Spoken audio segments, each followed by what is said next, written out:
하나님의 때를 기다리는 믿음이라는 제목으로 함께 말씀 나누기 원합니다. 한 젊은 부부가 귀농을 하였습니다. 그래서 큰 꿈을 가지고 이제 농사를 지었습니다. 이 씨앗을 뿌려놓고 봄에 이제 농사를 시작하는데 이 싹이 트지 않는 겁니다. 그래서 한 며칠 기다리다가 잘못했나 그러면서 이제 한번 땅을 파보는 거죠. 그렇게 일주일을 기다려도 되지 않으니까 더 자주 땅을 파보았습니다. 그런데 문제는 씨앗이 썩어버려서 1년 농사를 망치게 된 거죠. 이것을 지켜보고 있던 농사를 많이 지은 이웃 어른 한 분이 여보게 자네가 계속 땅을 파는 바람에 씨앗이 자랄 시간을 주지 않은 거라고, 농사는 기다리는 법을 배우는 것부터 시작해야 된다네, 그런 이야기를 했다고 합니다. 오늘 본문의 말씀에 보면 하나님의 백성들이 기다리는 것을 잘 못해서 또 하나님을 원망하고 불신앙의 자리까지 나아가는 모습을 보게 되어집니다.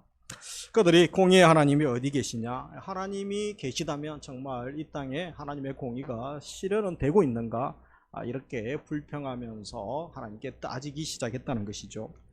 그래서 오늘 본문은 말라기의 6번의 경고 중에서 이제 4번째 경고의 말씀을 다루고 있습니다. 경고가 끝나기 전에 우리가 또 하나님의 음성을 잘 들어야 되는 것이죠.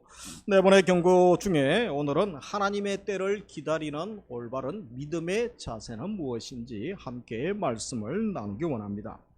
먼저 17절에 보면 이스라엘 백성들의 불평과 또 잘못된 기다림의 모습을 보게 되는 것이죠. 올해 17절 어떻게 원망하고 있는지 같이 읽도록 하겠습니다. 너희가 말로 여호와를 괴롭게 하고도 이러기를 우리가 어떻게 여호와를 괴롭혀 드렸나이까 하는도다. 이는 너희가 말하기를 모든 악을 행하는 자는 여호와의 눈에 좋게 보이며 그의 귀에 기쁨이 된다 하며 또 말하기를 정의의 하나님이 어디 계시냐 함이니라. 그래서 여기 보면 이 말로 여호와를 괴롭게 했다라고 되어 있죠.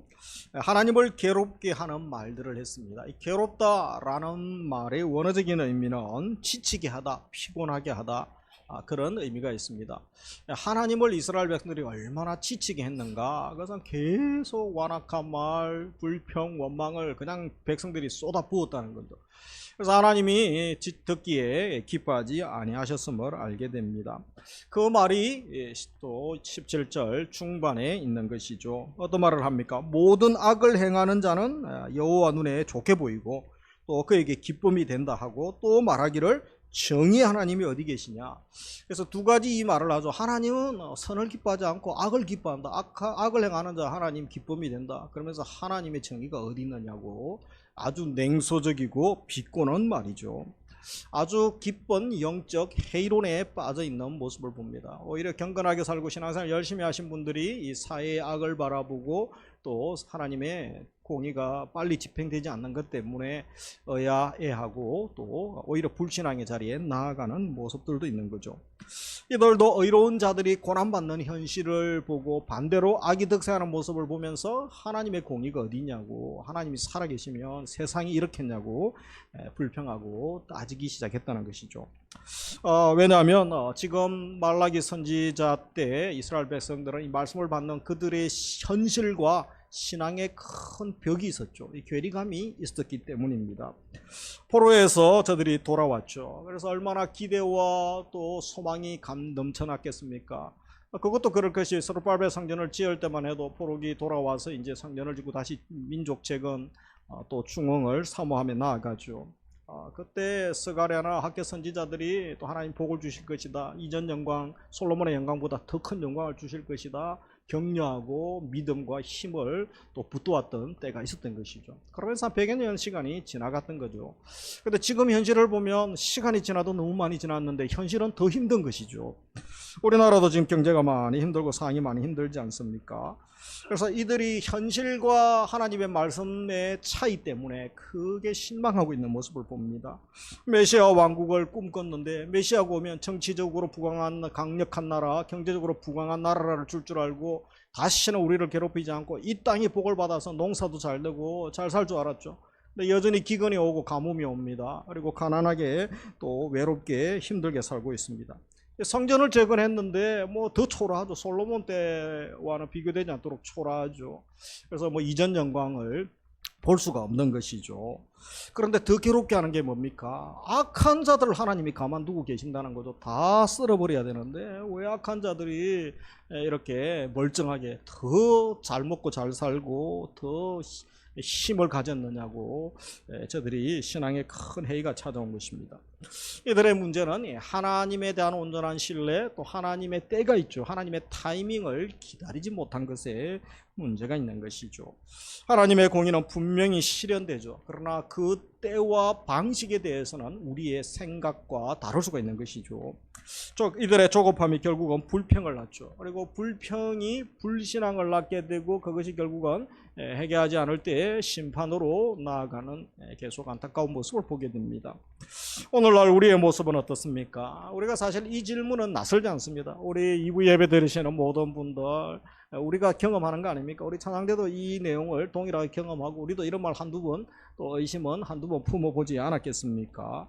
정직하게 살아가는 사람들이 요즘은 손해봅니다. 적당히 거짓말하고 사기치고 또 융통성이 있어야지 이런 말 하지 않습니까? 그렇게 해야 내가 이윤을 남기고 또 살지 않냐고 그런 말을 하죠. 부정한 방법으로 성공하는 사람들을 볼 때에 우리도 같은 질문을 하게 되는 것입니다. 나를 괴롭게 하고 나보다 더 악한데 더 힘을 가지고 오히려 내게 또 방해하고 피해를 주는 사람들이 있다면, 그런 공동체, 기업, 나라가 있다면 얼마나 싫어하겠습니까? 그래서 이것은 우리의 현실의 문제인 것입니다. 그때 우리가 두 가지 질문을 하죠. 전능하시고 거룩하신 하나님, 공의의 하나님이 살아계신가? 나를 사랑하시는가? 라는 거죠. 또 한 가지는 왜 저 악한 자들이 가만히 있는가? 멀쩡한가? 이것에 대하여 질문을 던진다는 것입니다. 그래서 의인이 왜 고난을 받아야 됩니까? 그런 것이죠.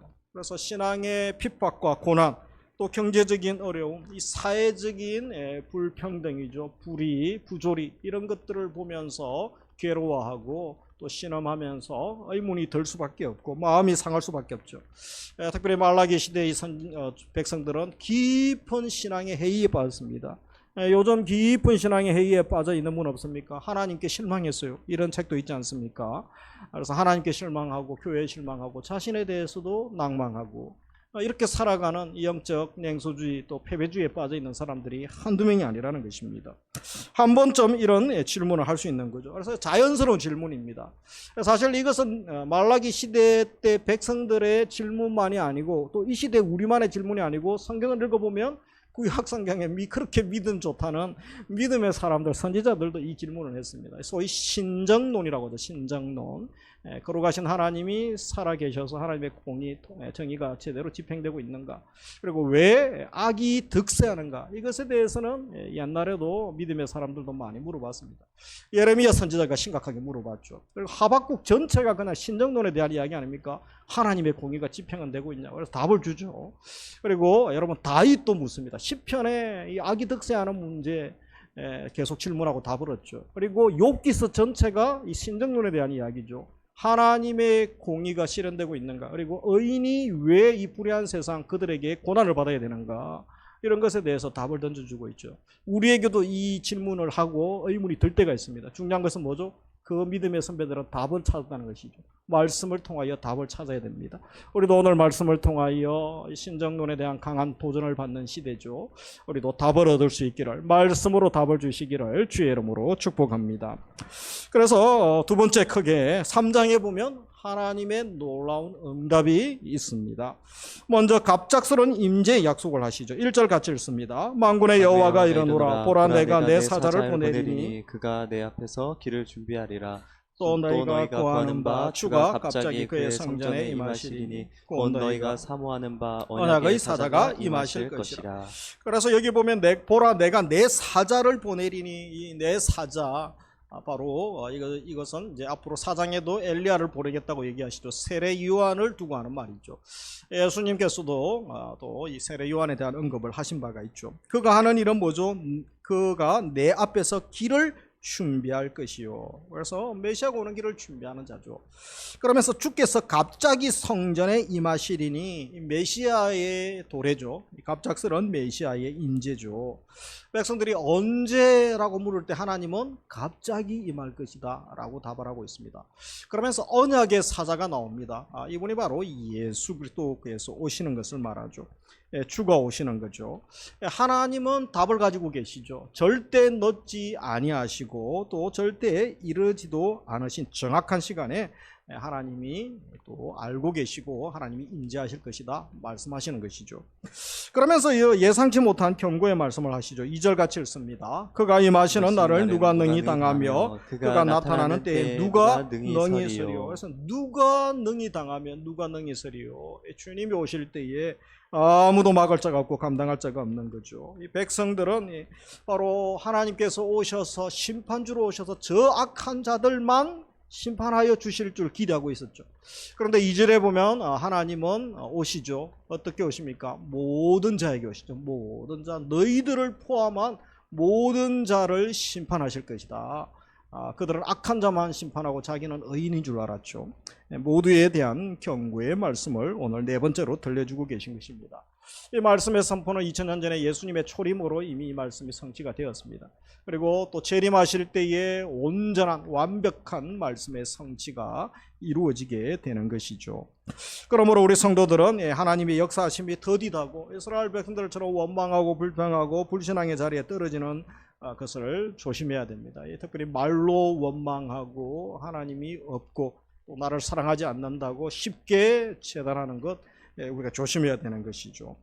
왜냐하면 하나님은 살아계시고 또 하나님의 말씀은 한 번도 땅에 떨어진 적이 없죠. 하나님의 능력이 부족하여 말씀의 성취가 이루어지지 않은 적이 없습니다. 정황부한 하나님의 말씀, 능력의 말씀, 심판의 말씀은 반드시 집행될 것을 믿으시기 바랍니다. 그래서 하나님이 이제 연단하는 은혜를 주시죠. 사랑하는 자들에게는 연단해 주시죠. 2절에 보면 그는 금을 연단하는 자의 불과, 그래서 금을 재련할 때 그죠, 뜨거운 용광로 불에서 이제 불순물을 제거하는 것을 보죠. 그리고 표백하는 자의 잿물, 이것도 깨끗하게 씻는 거죠. 하나님의 심판하실 때에 저들은 파멸하고 완전 또 멸망시키는 것으로 생각했죠. 그러나 하나님의 심판은 파멸이 아님을 보게 되죠. 파괴가 아니라 정화와 연단의 과정이죠. 정련의 과정을 보게 됩니다. 불이 금에서 불순물을 제거하는 것처럼 또 잿물이 표백하는 것처럼 하나님이 임재하심으로 오히려 자녀들을, 백성들을 정결하고 순수하고 거룩하게 하시는 것이 관심이고 핵심임을 보게 되는 것이죠. 3절에 그가 언을 연단하여 깨끗하게 하는 자같이 앉아서 레위 자손을 깨끗하게 하되 검은같이 그들을 연단하리니 그들이 공의로운 제물을 나 여호와께 바칠 것이다. 그러면서 먼저 하나님께서 연단하시고 거룩하고 정결하게 회복시켜 주시는 부류가 있다는 거죠. 이 언을 정련하는 것이 더 어렵다 그러죠. 그죠? 그래서 깨끗하게 하는 자 같이 앉아서 레위 자손을 깨끗하게 할 것이다. 3절 4절에 레위 자손에 대한 정화를 말씀하고 있죠. 이것은 이미 1, 2장에 그렇게 책망을 받고 너희들 때문에 예배에 타락이 오고 종교 타락이 오고 사회 문화적인 타락, 가정의 붕괴가 왔다는 거죠. 그래서 결국은 예배의 회복을 위하여 누가 필요합니까? 먼저 섬기는 부패하고 타락한 자들을 회복시켜 주시는 거죠. 거룩한 영적 지도자들을 정화시키겠다는 것입니다.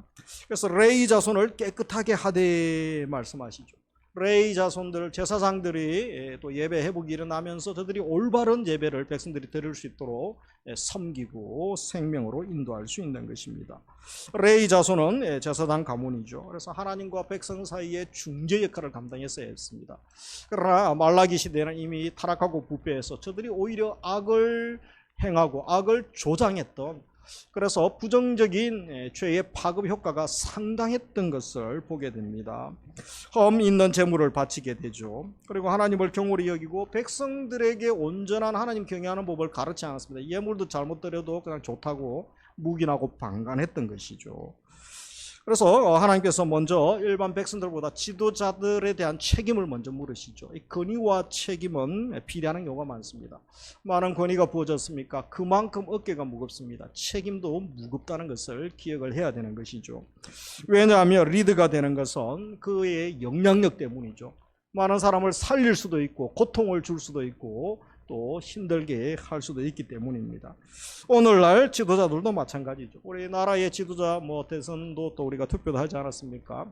그리고 한시 또 기업에도 CEO 사장 그리고 교회에도 그죠? 영적 지도자들 선교단체도 마찬가지죠.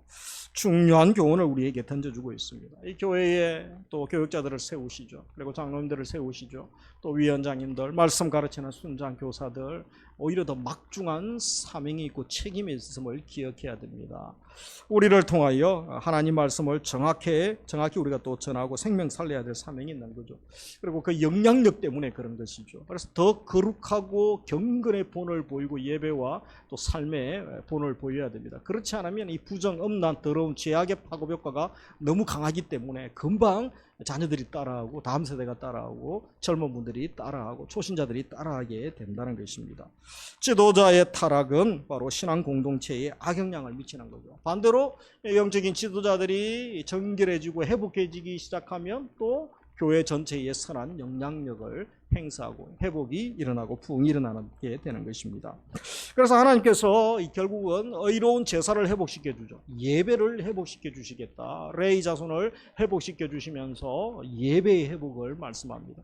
이것은 우리 교회 기도 제목이어야 됩니다. 우리 찬양대의 기도 제목이 되고 우리 1열, 2열, 3열, 4열 남성, 여성들, 우리 가정, 또 우리 사역의 또 한국교회의 기도 제목이 되어야 되는 것이죠. 그래서 4절 같이 읽습니다. 그때에 유다와 예루살렘의 봉헌물이 옛날과 고대와 같이 나 여호와께 기쁨이 되려니와. 하나님의 목적은 결국은 파괴가 아니죠. 살리는 거죠. 세우는 것이고 회복임을 보게 됩니다. 제사장들을 회복하셔서 결국은 예배를 옛날처럼 하나님의 영광이 충만한 모습으로 회복시켜 주는 거죠. 제사장들이 정화되면 그들이 다시 하나님께 합당한 제사를 드릴 수 있게 됩니다. 여기에 옛날과 고대와 같이라는 표현이 있죠. 그들의 예배의 영광을 경험했던 시대들이 있죠. 아브라함, 이삭, 야곱, 순수한 신앙의 회복이죠. 예배의 회복을 말하고 있는 것입니다. 그러면서 하나님이 성도를 성숙시키고 새롭게 하는 방법은 연단이죠. 하나님의 연단을 통하여 불로 또 제물로 연단하시고 정결하게 하심으로 이들을 성숙시키시고 난 다음에 이들을 들어 사용하시는 것을 보게 됩니다. 그러면서 마지막으로 세 번째 변하지 않으시는 하나님의 성품을 보게 되죠. 하나님의 신실과 사랑을 우리가 5절 6절에서 발견하게 됩니다. 결국 언약의 사자이신 예수 그리스도께서 오시면서 새 언약을 맺어주시고 새 시대가 도래하게 되는 것입니다. 그분이 오시면서 어떤 특징이 있습니까? 더 이상 과거에 구약의 짐승의 제사를 드릴 필요가 없죠. 예수님이 친히 제물이 되셨죠. 영단번의 제사를 드리시면서 누구든지 아버지 앞으로 나아가 왕같은 제사장으로 이제 예배드리게 해주셨습니다. 그리고 그리스도의 보혈로 우리의 마음과 영을 모든 것을 치유하시고 새롭게 해주셨던 것이죠. 철저한 회개와 연단을 통하여 하나님의 사람을 준비시켜 주시죠. 그리고 그들을 하나님 구원사역에 영광의 사역에 들어 사용하시는 것을 보게 됩니다. 그러면서 예수 그리스도에 오시면 물론 이제 심판의 의미가 있죠. 악인들에 대해서는 그렇죠. 그러나 파괴와 멸절이 아님을 알아야 됩니다. 살리는 것이 생명이 목적인 거죠. 그러면서 한 개인만 살리고 한 민족만 살리는 게 아닙니다. 그리스도께서 오시는 것은 모든 인류를 살리고 우리를 살리고 다음 세대 모든 세대까지 살리기 위하여 예수 그리스도께서 언약을 주시고 예수 그리스도의 세대 또 새로운 시대가 도래하게 된 것입니다. 그러면서 오늘 본문에 보면 이 악인에 대하여 심판하시는데 구체적 심판 기준이 뭡니까? 5절에 보시면 내가 심판하러 너희에게 임할 것이라. 점치는 자에게와 간음하는 자에게 거짓 맹세하는 자에게와 품꾼의 삭스에 대하여 억울하게 하며 과부와 고아를 압제하며 나그네를 억울하게 하며 나를 경외하지 않는 자들에게 속히 증언하리라. 그래서 하나님이 악인에 대한 심판 기준은 너무 명확한 것이죠. 미신에 의존하는 자, 언약을 어기는 자, 거짓말하는 자, 그리고 또 약자를 착취하는 힘들게 하는 자들에 대하여 하나님이 그들의 악을 미워하시는 거죠. 악을 관가하지 아니하신다고 말씀하시는 것입니다. 그러면서도 또 자녀들에 대해서는 하나님이 사랑과 또 자비를 베풀어 주시는 것이죠. 그리고 특별히 소외되고 약한 자들을 보살피시고 책임져 주시는 우리 하나님의 모습을 보게 되어집니다. 그래서 우리 하나님은 변치 아니하시는 분이시죠. 우리 6절 같이 읽겠습니다. 나 여호와는 편하지 아니하나니 그러므로 야곱의 자손들아 너희가 소멸되지 아니하느니라. 우리 하나님의 본질적 속성을 6절에서 보게 되죠. 세상의 많은 것들은 어떤 시대 따라 또 어떤 가치 따라 바뀌게 되죠. 그러나 우리 하나님은 변치 아니하시는 분이시죠. 그래서 하나님의 사랑도 변치 않고 거룩하심 공의도 변치 않습니다. 하나님의 약속도 변하지 않는다는 것입니다. 이것 때문에 우리에게 소망이 있는 거죠. 어제나 오늘이나 동일하신 하나님, 그 능력이나 또 그 지혜나 영광이 쇠하지도 아니하시는 거죠. 그래서 우리가 하나님을 신뢰하고 그분의 약속을 의지하고 또 반드시 신실하신 변치 않는 하나님께서 이루실 것에 대한 믿음, 기대를 가지고 살아갈 수 있는 것입니다. 우리에게 은혜를 주시는데 그 근거가 6절 하반절에 뭐라고 되어 있습니까? 그러므로 야곱의 자손들아 같이 읽습니다. 너희가 소멸되지 아니하느니라. 우리 하나님이 변치 않기 때문에 하나님의 백성들도 완전히 멸망시키지 않는 것이죠. 1차적으로 이스라엘 백성들을 멸하시지 않습니다. 결국은 물론 400년의 하나님의 또 연단이 있죠. 그러나 예수님이 오시면서 더 큰 사랑을 부으시고 하나님이 결국은 십자가에서 죽으시기를 결정하시게 되시는 것이죠. 하나님의 은혜에 대하여도 신실하시죠. 변치 아니하시는 신실한 하나님 때문에 결국은 우리도 소망이 있고 다시 일어날 수 있는 것입니다. 그래서 우리가 오늘 말씀을 기억하면서 우리 삶의 현장에 이 세 가지를 적용하기 원합니다. 먼저 하나님의 타이밍을 신뢰하기 원합니다. 우리 현실을 보면 참 불공평해 보이죠. 불의가 가득합니다. 악인이 더 형통한 것처럼 보이죠. 하나님의 공의가 의심스러울 때가 있습니다. 그러나 하나님은 그렇지 않다라고 분명히 말라기를 통하여 말씀하고 계시죠. 우리도 의심하지 말아야 되죠. 하나님은 갑자기 오시겠다고 말씀합니다. 사실 자녀들에게는 도둑같이 오지 않죠. 믿지 않는 자들에게는 도둑같이 하나님의 심판의 날이 오죠. 우리는 그때를 알 수가 있습니다. 짐작할 수 있도록 성경에 이미 이루어질 일들이 예언되어져 있죠. 그리고 마지막 계시록에 상세하게 하나님의 마지막 재판 진행도가 또 QCC 나와 있는 것을 보게 되어집니다. 하나님의 시간표는 우리와 다르지만 절대 늦지 않으시고 완벽하시고 정확하죠. 그래서 우리가 하나님의 때는 세상의 시간과 다르죠. 크로노스와 다른 하나님의 시간은 카이로스라고 하죠. 구원의 시기, 메시아가 오시는 시기, 정확한 시점에 하나님이 오셨죠.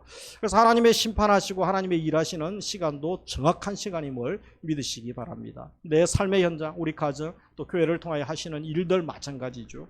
구원 역사 결코 늦으시지 않습니다. 잊어버리시지도 않습니다. 그래서 우리가 개인사로 여러 가지 어렵고 힘든 가운데 계신 분들이 있으실 수도 있습니다. 경제적으로 요즘 많이 어려운 분들이 있죠. 그리고 또 나는 정직하고 말씀으로 거룩하게 살았는데 불의한 대우를 당하고 그것이 오히려 또 물질적으로 피해를 입고 여러 가지 또 스트레스를 받기도 합니다. 이런 가운데 계신 분들, 그래도 오늘 말씀을 기억하며 우리가 하나님의 때를 또 다시 기다리면서 인내할 수 있는 믿음을 주시기를 원합니다. 그분은 반드시 응답하시는 분이시기 때문에 그렇죠. 그래서 오늘 말라기 시대의 백성들처럼 조급함이 불평을 낳는 거죠. 결국 원망의 자리에 가죠. 그리고 불평 원망이 어디까지 갑니까? 불신앙까지 갑니다. 결국 이것이 심판까지 가게 되는 모습을 봅니다. 우리는 이 상황까지 가지 않도록 우리가 생각을 지키시고 또 입술을 지켜야 됩니다. 이 말을 조심해야 되죠. 17절에 있는 것처럼 괴롭게 하는 말들을 하나님께 퍼부었다는 거죠. 하나님이 기뻐하지 않으셨음을 우리는 기억을 해야 됩니다. 하나님의 때가 가장 완벽한 때고 하나님의 때가 가장 또 좋은 때임을 믿는 그 믿음으로 인내하며 한 주간 살아가시기를 주의 이름으로 축복합니다. 두 번째, 자신을 먼저 돌아봐야 됩니다. 2절에 있는 것처럼 그가 임하시는 날을 누가 능히 당하며 그가 나타나시는 때에 누가 능히 서리요 라는 말씀을 받아들여야 되죠. 그래서 우리가 이 세상에 불의가 가득하고 악이 가득한 그것에 동조하는 자들을 보면서 또 적당히 신앙생활하는 분들 보면서 부럽다고 오히려 또 그렇게 하면 안 된다고 함부로 정죄하거나 부러워할 필요가 없습니다. 오직 나 자신을 돌아봐야 됩니다. 말씀 앞에 나의 내면을 돌아봐야 되는 거죠. 내 안에 끔찍한 죄가 있죠.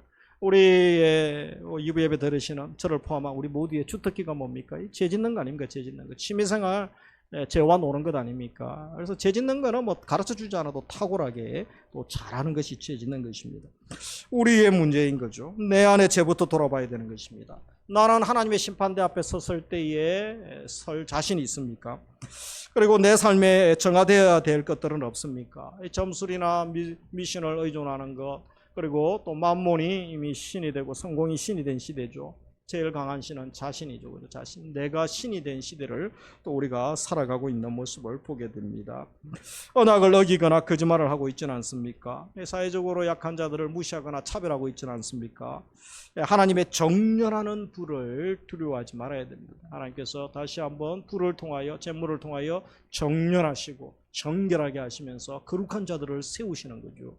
마지막 시대에 다시 한번 하나님께서 남겨두신 소수를 통하여 거룩하게 하시고 그들을 통하여 하나님의 일을 이루심을 믿어야 되는 것입니다. 고통스럽지만 더 순수한 믿음으로 내가 변화되어지는 과정임을 알아야 되는 것이죠. 그러면서 마지막으로 변하지 않아 하시는 하나님께 소망을 두기를 원하십니다. 세상에 변하지 않는 것이 있습니까? 모든 것이 변하죠. 경제 상황도 바뀌고 정치 상황, 사회 분위기도 바뀝니다. 사람들의 마음도 바뀌죠. 내가 그렇게 믿었던, 가까이 신뢰했던 그들이 나를 배신하고 나를 힘들게 하는 경우들도 많습니다. 그런데 변하지 않는 분이 계시죠. 우리 하나님은 변하지 않습니다. 어제나 오늘이나 동일하신 분. 그분이 변하지 아니하시고 또 영원하시죠. 그래서 그분의 말씀도 변하지 아니하고 영원하시고 신실하신 하나님은 반드시 그분의 말씀을 또 이루시는 것입니다. 그래서 우리가 변치 아니하시는 하나님을 의지할 수 있는 것입니다. 내가 어려움 당하고 고난을 당하는 중에 있습니까? 또 의인의 길에 쉽게 응답되지 아니하시는 그런 상황 가운데 어둠의 터널을 지나는 중에 계십니까? 하나님이 변치 아니하심으로 오늘 6절처럼 너희가 소멸되지 아니하였느니라. 한 번도 하나님은 사랑을 포기하신 적이 없고 하나님의 일하심을, 우리를 지키시고 함께 하심을 힘이 들어서 능력이 쇠하셔서 포기하신 적이 없으심을 기억을 해야 되는 것입니다. 하나님의 언약도 신실하고 약속도 반드시 하신 말씀 이루어 주시는 분이신 것이죠.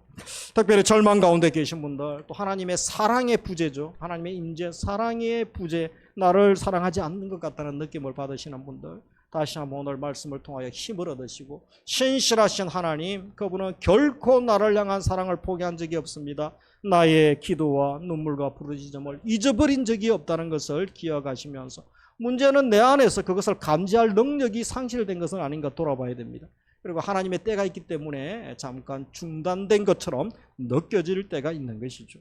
그래서 우리가 다시 말씀으로 돌아가고 진리로 돌아가고 우리 내면과 영혼을 더 순결하고 거룩하게 해야 되는 것입니다.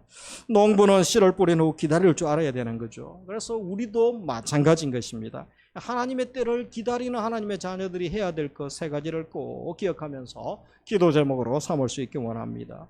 불평했던 이들과 다르게 우리는 그 불평을 어디로 가져가야 됩니까? 기도의 자리까지 가져갈 수 있기를 주의 이름으로 축복합니다. 불평, 원망 누구나 할 수 있습니다. 그러나 그것을 가지고 하나님께 토로하고 하나님께 기도하고 물어야 되는 것이죠. 의심은 누구나 할 수 있습니다. 그러나 하나님, 그 의심이 오지만 주님은 답이 있는 줄 믿습니다. 주님을 신뢰합니다. 주님의 말씀을 신뢰합니다. 신뢰하는 단계까지 나아갈 수 있기를 주의 이름으로 축복합니다. 그리고 조급함, 누구나 조급해서 또 넘어지기도 하죠. 실수하고 또 낭패를 보기도 합니다. 우리는 조급함을 넘어서 인내하는 거죠. 기다리며 인내하는 자. 결국은 하박국이 신정론에 대한 의문을 가지고 질문하다가 기다리게 되죠. 하나님의 음성을 듣고 또 성경을 기록하지 않습니까? 우리에게 시원한 답변을 들려주는 것이죠. 우리도 그런 삶을 살아갈 수 있는 줄 믿습니다. 주님은 분명히 오십니다. 갑작스럽게 또 정확한 때에 우리 주님이 오시는 거죠. 끝까지 변치 않으시는 하나님을 의지하며 신실하게 우리가 살기를 원하시는 줄 믿으시기 바랍니다. 말씀을 맺습니다. 부조리한 현실에 대하여 우리가 견지해야 될 자세가 뭡니까? 이 부도덕하고 불의하고 악한 세상, 또 악한 자들이 득세하는 세상 가운데 그래도 여전히 하나님은 살아계시고 하나님은 신실하신 하나님, 내가 하나님을 신뢰합니다. 이 신뢰를 잃어버리지 아니하시기를 주의 이름으로 축복합니다. 그리고 언약의 사자 그리스도께서 오시죠. 반드시 하나님의 의로 세상을 심판하시죠. 이미 초림이 이루어졌습니다. 재림 때는 더 이상 구원의 기회가 없습니다. 그때는 심판만 있는 것이죠. 잠깐 우리가 돌이키고 의인이 고난받고 의인이 연단되어지는 시점 가운데 오히려 감사하며 감격하며 살아갈 수가 있는 것입니다.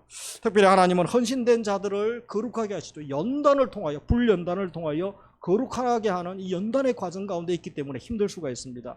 그러나 그것은 목적이 있는 하나님의 다루심임을 기억하시고 주님이 붙드시고 힘주시는 줄 믿으면서 이겨나가기를 원합니다.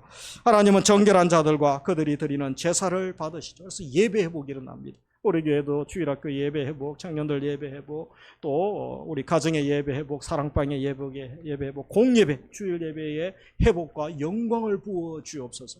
섬기는 분들이 더 사모하시고 기도하시고 또 우리가 그 영광을 경험하면서 전능한 하나님을 만나는데 그죠? 얼마나 감격스럽습니까? 그때 치유가 일어나고 어둠이 떠나가고 또 기쁨을 주시고 평강을 주시고 자유를 주시고 힘을 주시고 지혜와 능력을 주시는 줄 믿으시기 바랍니다. 그래서 예배의 회복은 절대적으로 중요한 것입니다. 예배의 영광은 모두가 사모해야 되는 것입니다. 한 주간도 세상의 모든 것은 변하지만 영원히 변치 아니하시는 우리 하나님을 신뢰하시고 그분이 주신 하나님이 주신 영원한 생명의 말씀 붙들고 성령에 이끌려 말씀에 이끌려 살아가시기를 주님의 이름으로 축복합니다. 우리 함께 이 시간 찬양하며 나아가도록 하겠습니다. 주님 보좌 앞에 나아가 참된 안식과